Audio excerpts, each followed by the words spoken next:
جی جناب، کیسے ہیں آپ؟ جیسے آپ بیک گراؤنڈ میں دیکھ رہے ہوں گے، اس وقت آپ کے سامنے حاضر خدمت ہوئے ہیں احمد فراز صاحب کی ایک خوبصورت نظم لے کر۔ اس نظم کا عنوان ہے سرحدیں۔ جی ہاں، سرحدیں۔ سرحدیں جو انسان کو انسان سے جدا کرتی ہیں۔ کس سے ڈرتے ہو کہ سب لوگ تمہاری ہی طرح ایک سے ہیں، وہی آنکھیں، وہی چہرے، وہی دل؟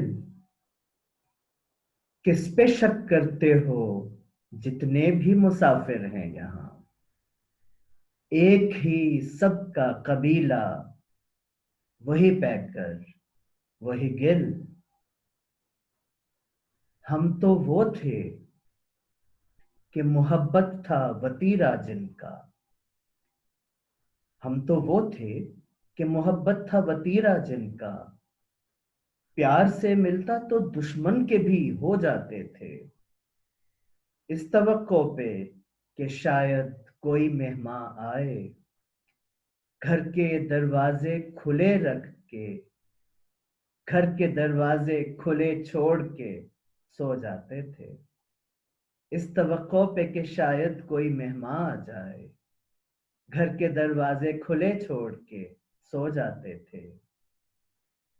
ہم تو آئے تھے کہ دیکھیں گے تمہارے قریب، وہ در و بام کے تاریخ کے صورت گر ہیں، وہ در و بام کے تاریخ کے صورت گر ہیں، وہ ارینے، وہ مساجد، وہ کلیسا، وہ محل،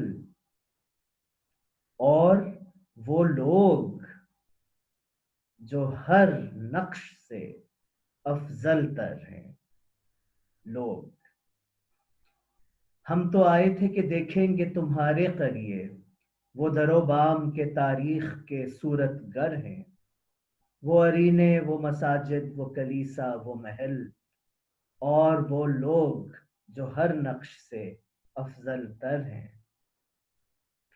روم کے بت ہوں کہ پیرس کی ہو مونا لیزا، کیٹس کی قبر ہو یا تربت فردوسی ہو، قرطبہ ہو کہ اجنتا کے موہنجو داڑو، دیدہ شوق نہ محروم نظر بوسی ہو، دیدہ شوق نہ محروم نظر بوسی ہو۔ مشاہدہ کرے، کس نے دنیا کو بھی دولت کی طرح بانٹا ہے؟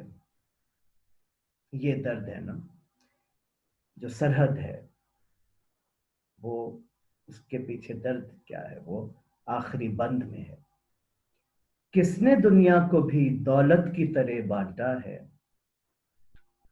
کس نے تقسیم کیے ہیں یہ اثاثے سارے؟ کس نے دیوار تفاوت کی اٹھائی لوگوں؟